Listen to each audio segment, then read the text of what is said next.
नमस्कार। हिमाचल प्रदेश वन विभाग के समस्त कर्मचारियों का अभिनंदन। दोस्तों, सबसे पहले आपका बहुत बहुत आभार कि जो मैंने मैत्री यात्रा और सदस्यता अभियान शुरू किया हुआ है उसमें आप बढ़ चढ़कर हिस्सा ले रहे हैं और मैं जहाँ भी जा रहा हूँ वहाँ मुझे आदर और सम्मान मिल रहा है। दोस्तों, आज मैं एक खास संदेश के साथ उपस्थित आपके समक्ष हुआ हूँ।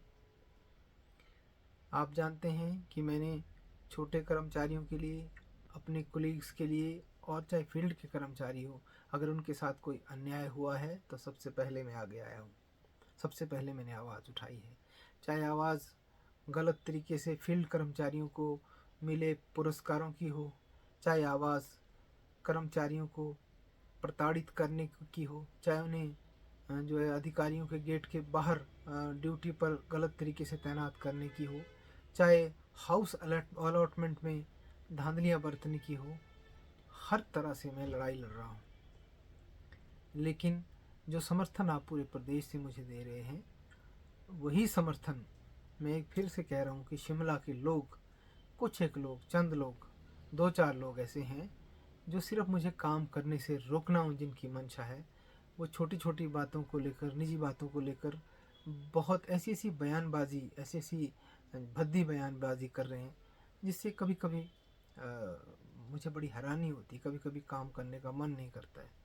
दोस्तों, जैसा कि आप जानते हैं, मैं पिछले 1 साल से हाउस अलॉटमेंट में गलत तरीके से हॉफ द्वारा बनाए गए मेंबर, फील्ड स्टाफ का एक मेंबर बनाया गया, उसका विरोध कर रहा हूँ। क्योंकि क्लास 3 के लिए सेक्रेटरी फॉरेस्ट के आदेश है कि क्लास 3 का एक इलेक्टेड मेंबर होगा, वो मेंबर मैं हूँ और हम सबको बराबरी से मकान दे रहे हैं। हम फील्ड स्टाफ का विरोध भी नहीं करते, लेकिन फील्ड स्टाफ के कुछ एक शरारती और चालाक लोग हॉफ महोदय को गलत सूचना देकर यह साबित कर रहे हैं कि हम फील्ड स्टाफ के खिलाफ हैं। लेकिन दोस्तों, आप जानते हैं कि मुख्यालय पर फील्ड स्टाफ के कर्मचारियों को मकान मिलना कितना एक न्यायोचित है, आप जानते हैं। लेकिन बावजूद इसके भी कुछ फील्ड स्टाफ के जो लोग हैं उनको दफ्तरों में तैनात किया गया है। वो गलत है, सही, वो उसकी उस पर बाद में कभी चर्चा की जाएगी। लेकिन अगर वो तैनात किए गए हैं तो हम उनको उनकी सीनियरिटी के आधार पर मकान देने का पक्ष रखते हैं। वो भी हमारे भाई हैं, मैंने कभी उसका विरोध नहीं किया। तो मैं आपको बताना चाहता हूँ कि कुछ एक लोग जो हमारे जो कोलीग्स ही हैं, वो बिना मतलब के सिर्फ मुझे काम रोकने के लिए, मुझे मानसिक रूप से प्रताड़ित करने के लिए बहुत ओछी बयानबाजी करते नज़र आ रहे हैं। कभी कभी वो ये कहते हैं कि काम जो है वो लोग कर रहे हैं, कभी कभी वो ये कहते हैं कि काम उनके द्वारा हो रहा है, हम कुछ भी नहीं कर रहे हैं। कई बार वो ये कहते हैं कि हम पानी, अगर हमारी कॉलोनी में पानी नहीं है तो हम अपना पैसों से पानी भर रहे हैं। दोस्तों, मैं बता दूं, शिमला में हाउस अलॉटमेंट एक बड़ा ज्वलंत मुद्दा है और शिमला में छोटे कर्मचारियों की रिपेयर्स, मेंटेनेंस और पानी की समस्या आज से नहीं है। 25 साल की नौकरी में उस समय तो पानी के टैंक नहीं होते थे, तब से मैं लड़ाई लड़ रहा हूँ। गीज़र नहीं होते थे, तब से लड़ाई लड़ रहा हूँ। तब मैं अध्यक्ष नहीं था। जब मैंने देखा कि कोई कर्मचारी साथ नहीं आता है तो मैंने अपना गीज़र लगाया। आज तो हर कॉलोनी में गीज़र है। मैंने अपना पानी का टैंक लिया। जब पानी नहीं होता था तो मैं पैसे देकर पानी भराता था। मैं अपने पैसे से भराता हूँ। लोगों को उसमें भी तकलीफ़ है। मैं बिस्लरी का बोतल खरीदता हूँ, उसमें भी लोगों को तकलीफ़ है। ये तकलीफ़ तब होती है जब उनके अपने घरों में पानी नहीं होता है। लेकिन आपको सनद रहे कि जो SJPNL के अधिकारी हैं उसमें हम कई हमारे शीर्ष पदों पर हमारे मित्र हैं। कमिश्नर साहब हमारे नोन हैं। हम उनके पास, अगर नोन भी ना हो, मैं उनके पास एक अध्यक्ष के नाते गया, पानी की समस्या मैंने उठाई, उसके चलते यहाँ टैंकरों से भी पानी भराया गया। तो दोस्तों, इतना सब कुछ काम करने के बाद अगर एक अध्यक्ष को इस तरह कुछ जूनियर लोग अनावश्यक तरीके से भद्दी टिप्पणियाँ करके प्रताड़ित करने की कोशिश करें और आपका सपोर्ट ना मिले, ऐसे लोगों को, ये लोग एक दो ही हैं, ऐसे लोगों को ये कम से कम पूछा जाना चाहिए कि इनकी मंशा क्या है, ये लोग क्या चाहते हैं। तो मैं आपको आपके ध्यान में लाना चाहता हूँ कि शिमला की कॉलोनी में, शिमला की हाउस अलॉटमेंट कमेटी में जिसमें मैं सदस्य हूँ, उसमें फील्ड स्टाफ के कर्मचारियों को अनावश्यक तरीके से जोड़ा जा रहा है, जबकि फील्ड की पोस्टिंग फील्ड में ही होती है। और उनको अगर किसी कारण से दफ्तरों में रखा भी जाता है तो उसको हम कंसीडर करते हैं। अनावश्यक तरीके से ये हमारे इसमें घुस रहे हैं। मैंने फील्ड के लोगों से भी आग्रह किया था, जो ये शरारत कर रहे हैं उनको भी मैंने कहा था, जो हमारी छवि हॉप महोदय के पास गलत तरीके से पेश कर रहे हैं, उनको मैंने चेतावनी दी थी कि मुझसे मेरे कैडर के कर्मचारियों के मकान को लेकर अनावश्यक तरीके से मुझसे ना भिड़े। अब अगर वो मुझसे लड़ाई ही लड़ना चाहते हैं एक अध्यक्ष के नाते, तो मैं उनको ये चेतावनी देता हूँ कि आने वाले समय में ऐसा ना हो कि ये लड़ाई जो है उन्हें बहुत महंगी पड़े। हम अपने कर्मचारियों के बीच भाईचारा चाहते हैं। हमारे लिए कोई अलग कर्मचारी नहीं है, कैडर बेशक अलग अलग है, लेकिन आप हमारे दफ्तरों में आके क्लर्क का काम कर रहे हो, क्या कभी हमारे किसी आदमी को अपने घर के नज़दीक किसी बीट में जाकर एडजस्ट होना पड़े तो क्या आप हमें अपने बीच में मानोगे? नहीं मानोगे।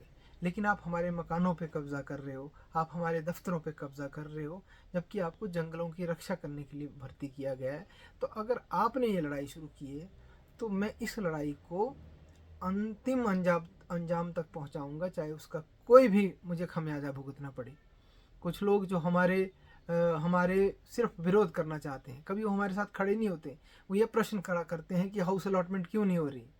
मैं बार बार चिल्ला कर कह रहा हूँ कि हाउस अलॉटमेंट में हमने कहा है कि फील्ड स्टाफ के कर्मचारियों का सदस्य होना बिल्कुल ही गलत है, क्योंकि जो हाउस अलॉटमेंट को लेकर निर्देश पारित किए गए हैं सेक्रेटरी फॉरेस्ट द्वारा, उसमें सीधा सीधा कहा गया है कि क्लास 3 का एम्प्लॉय एक जो प्रेसिडेंट होगा वो इसका सदस्य होगा। अनावश्यक तरीके से इसका सदस्य ना बनाया जाए। फिर तो दूसरे लोगों को भी अप्लाई करना चाहिए, फिर जो ड्राइवर्स को अप्लाई करना चाहिए, पीए को भी सदस्य के लिए अप्लाई करना चाहिए, सभी सदस्य होने चाहिए। एक फील्ड स्टाफ का कर्मचारी ही क्यों सदस्य? हाँ, अगर कहीं किसी को मकान हम नहीं दे रहे हैं, कंसीडर नहीं कर रहे हैं या विरोध कर रहे हैं, तब आपका ऑब्जेक्शन जायज़ है। तो गलत तरीके से दफ्तरों में कर्मचारियों की, फील्ड कर्मचारियों की भर्ती हो रही है। और आप लोग जो लोग, एक दो लोग मुझ पे सवाल उठा रहे हैं, मैं आपके माध्यम से इन सवाल उठाने वाले लोगों को ये कहना चाहता हूँ कि क्या आपने कभी जो मैं मुद्दा उठा रहा हूँ, क्या आप मेरे साथ चले कि हम ये गलत हो रहा है कि नहीं? ये सिर्फ इसलिए हमें कटघरे में खड़ा करना चाहते हैं कि हम विरोध कर रहे हैं कि फील्ड के जो कर्मचारी है वो गलत तरीके से अलॉटमेंट में कमेटी में सदस्य बनाए जा रहे हैं।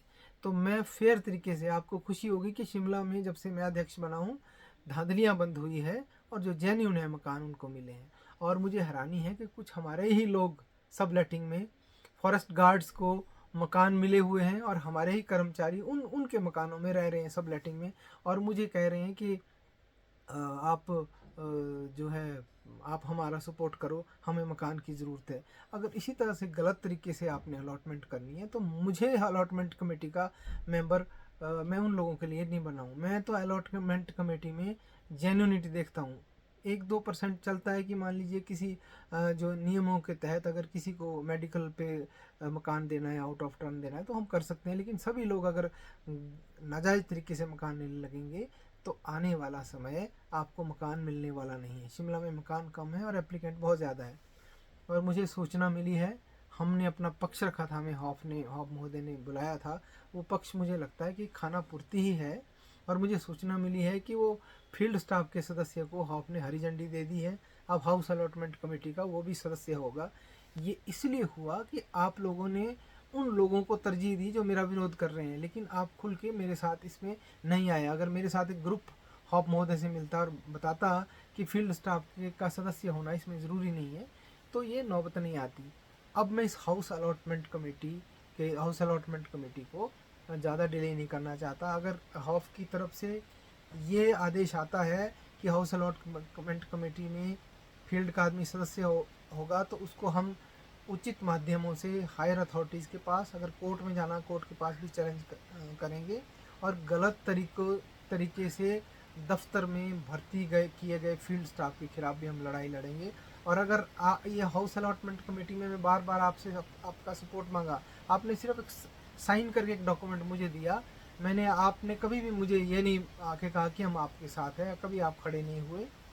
अब अगर हाउस अलॉटमेंट कमेटी में फील्ड का कोई कर्मचारी सदस्य होता है तो आप मुझे इसका दोष ना दें। मैं इसके बावजूद भी अंदर आपकी लड़ाई पुरजोर तरीके से लड़ूंगा, और जो जेन्यून होगा उसी को मकान मिलने के लिए मैं प्रतिनिधित्व करूंगा। चाहे फील्ड का कर्मचारी है, अगर वो भी जेन्यून होगा तो मैं उसके भी विरोध में नहीं हूँ। लेकिन इस तरह की जो हथकंडे मेरे खिलाफ अपनाई जा रही है, इसमें आइसोलेटेड मैं हूँ। मैं आपके लिए काम करता हूँ और लोग मुझे ही प्रताड़ित करते हैं, आप लोग मेरा ही साथ नहीं देते हैं। अब आप शिमला के कर्मचारियों को मैं खास कर कह रहा हूँ, लोग मेरे खिलाफ अनाप शनाप बयानबाजी करते हैं, आप उन लोगों को पूछते भी नहीं है वो लोग कौन हैं। वो लोग वही लोग हैं जिन्होंने अपने स्वार्थ के लिए जूनियर असिस्टेंट की प्लेसमेंट कराई और 13 जूनियर असिस्टेंटों को छोड़ दिया। ये लोग वही लोग हैं जो मेरे खिलाफ ये कहते हैं कि हम धन का दुरुपयोग कर रहे हैं, जबकि आप मेरे पास आइए, हिसाब मैं आपको बताऊंगा। मैंने जो भी एसोसिएशन का धन मेरे पास इकट्ठा है, अभी मैंने वो भी मेरे प्रयासों से इकट्ठा हो रहा है, जो मेंबरशिप आपसे ले रहा हूँ। इससे पहले जो मैंने खर्च किया, जो अब भी खर्च किया, मैं अपनी जेब से किया है। जो धन मेरे पास इकट्ठा है उसकी एक एक पाई मेरे पास जेब में है, वो मैंने खर्च नहीं की है। तो जो मुझ पे इल्ज़ाम लगा रहे हैं उन लोगों से आप सवाल तक नहीं पूछ रहे, वो मुझे मानसिक प्रताड़ना कर रहे हैं, उसका आप सवाल उनसे नहीं पूछ रहे। इसके साथ साथ मैं आपको ये बताना चाहता हूँ कि मुझे कुछ बड़े फैसले लेने हैं। मुझे प्रमोशंस मैंने आपकी करनी थी, वो कर ली। अभी मेरा खेल ख़त्म नहीं हुआ है, अभी 2025 तक का मेरे पास समय है। अब मुझे न्यायालय की शरण भी लेनी पड़ सकती है, मैं आपके लिए लड़ूंगा। मुझ पे जब चार्जशीट मेरी एक जो है अधिकारी द्वारा पुटअप की गई, तब एक दो सर्कल के अलावा खुल के कोई नहीं आया। वो प्रताड़ना भी मैं झेल रहा हूँ। आज के बाद भी अगर मैं आपके हक के लिए कोई लड़ाई लड़ूँ और मेरे ऊपर कोई एक्शन हो, उसके लिए भी मैं तैयार हूँ, क्योंकि मैं आपकी तरह स्वार्थ से काम नहीं करता। मैं अपने तरीके से मेरी रिस्पॉन्सिबिलिटी आपके हकों के लिए लड़ना है। उन हकों के लिए मैं दिन रात एक करके लड़ाई लड़ूंगा, चाहे न्यायालय जाना पड़े, चाहे किसी अधिकारी से भिड़ना पड़े, चाहे किसी अथॉरिटी से, चाहे किसी अलग आदमी से जो हमारे हमारे कर्मचारियों के खिलाफ होगा, मैं उससे लड़ूंगा। मैं इसका जो है मैं मुझे इसके लिए किसी की अप्रूवल लेने की ज़रूरत नहीं है। मेरा जो मुख्य उद्देश्य है, मैं कर्मचारियों के हकों के लिए लड़ूंगा। और शिमला में पानी की समस्या की जो बात कर रहे हैं लोग, लंबे लंबे उसमें भाषण लिख रहे हैं, मैं आपको बताऊं, बरसात का मौसम है, शिमला में नदी नालों में लोगों की जानें चली गई हैं, पानी में सिल्ट भरी है। तो शिमला में फॉरेस्ट कॉलोनी में प्रॉब्लम नहीं है, पूरे शिमला में दिक्कत है। तो लेकिन वो दिक्कत भी पूरी कर दी गई है। मैंने अधिकारियों से बात की, एक दो दिनों पानी नहीं आया, तो आजकल पानी की में सिल्ट आने की वजह से पानी की कमी है, तो इतना बड़ा इशू नहीं है। और मोर ओवर अगर कोई दिक्कत है तो लोग जो ये कहते हैं कि कुछ नहीं हो रहा जी, एसोसिएशन अपना पानी भर रही है, मैं आपको बताना चाहता हूँ कि अगर मैं आपका प्रधान हूँ तो आप मुझे बताइए, आप में से कितने लोगों ने मुझे रिप्रेजेंट किया कि हमारे पास पानी नहीं है। एक अध्यक्ष के पास सपना नहीं आता है कि किसी के घर में पानी नहीं है। आपको अध्यक्ष को कहना पड़ता है कि आप सर हमारी ये दिक्कत है। आप मुझे रात को भी फ़ोन करें, मैं दिन रात फ़ोन उठाता हूँ। मुझे आप बताइए कि किसी आदमी ने मुझे लिख के दिया है क्या कि कोई पानी नहीं है, तो मैं उसके लिए लड़ाई लड़ता हूँ। जो लोग मुझे चंबा से, स्पीति से लोगों ने समस्याएं बताई, वो मैंने समस्याएं रिजॉल्व की, और जो रिजॉल्व नहीं हुई उन समस्याओं को मैं रिजॉल्व कर रहा हूँ। तो मेरा आपसे आग्रह है कि कृपया जो लोग अभी भी रास्ते पे आ जाएं, जो लोग सिर्फ जो मुझे बदनाम कर रहे हैं, मैं बहुत इस चीज़ों से बहुत आहत हूँ। और अगर इसी तरह का आलम रहा, अगर आपको लगता है कि मैं उचित प्रधान नहीं हूँ, तो आने वाले समय में मुझे अगर इस पद को छोड़ भी देना पड़े तो मैं इसके लिए भी तैयार हूँ। कि अगर जिन लोगों के लिए मैं लड़ रहा हूँ, वो ये लोग अपने हकों के लिए जागरूक नहीं है, उन्हें कुछ नहीं चाहिए, तो फिर मुझे किस चीज़ की लड़ाई लड़नी है। आपकी इतनी प्रमोशंस हो रही है, मेरे पास एक आदमी किसी आदमी का बाहर नहीं आता, एक दो को छोड़ के। और उल्टे लोग जो लोग मुझ पे हमले करते हैं उनको भी आप चुपचाप सहन करते हैं, तमाशा देखते हैं। तो ऐसे संगठन का कोई लाभ नहीं है। तो मैं आपको ये कहना चाहता हूँ कि कृपया जो लोग मेरे खिलाफ बयानबाजी कर रहे हैं, मैं उनसे आग्रह करता हूँ, वो छोटे हैं और मैं क्षमा करने में भी बिल्कुल पीछे नहीं हटता, मुझे कोई दिक्कत नहीं है। लेकिन मैं उनको भी चेतावनी देता कि आप कृपया अपनी बयानबाजी से बाज आएँ, वरना ऐसा ना हो कि मैं आपके खिलाफ भी कोई कानूनी कार्रवाई करूं।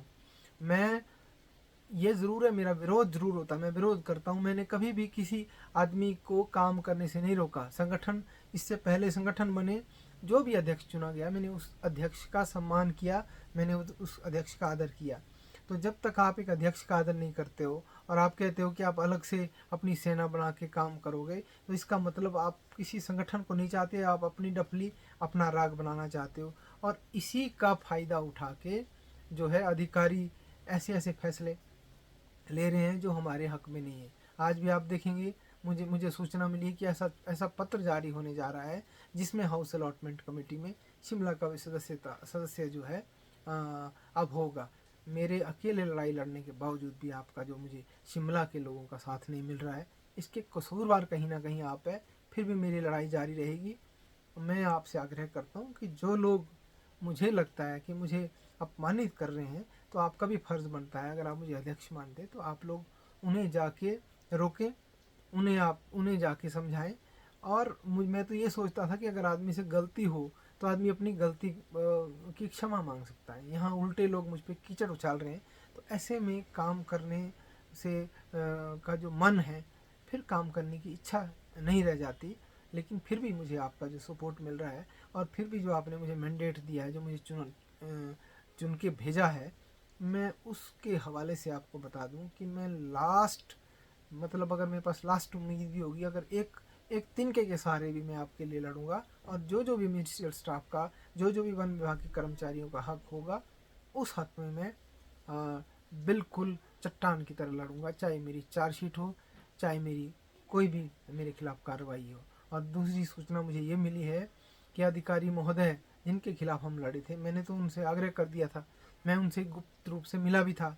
मैंने कहा था कि कोई बात नहीं, कई बार आपस में टकराव हो जाते हैं, हम इस बात को भूलना चाहते हैं, आप भी इस बात को भूल जाइए। लेकिन पता चला है कि अधिकारी महोदय बार बार ये बता रहे हैं कि कई लोगों को पूछ रहे हैं कि आपने नारे क्यों लगाए, और एशियारें ख़राब की जा रही है। अगर एशियारें ख़राब होती है तो आप लोगों का क्या कदम होगा मुझे नहीं पता, पर मैं अकेला धरने पे बैठने के लिए तैयार हूँ। मैं फिर अगर लड़ाई मुझे दोबारा लड़नी पड़ी तो मैं अधिकारी महोदय को व्यक्तिगत रूप से मिलूंगा, उनसे आग्रह करूंगा। अगर आग्रह नहीं माने तो एक और बड़ा आंदोलन फिर करने की तैयारी में मैं हूँ।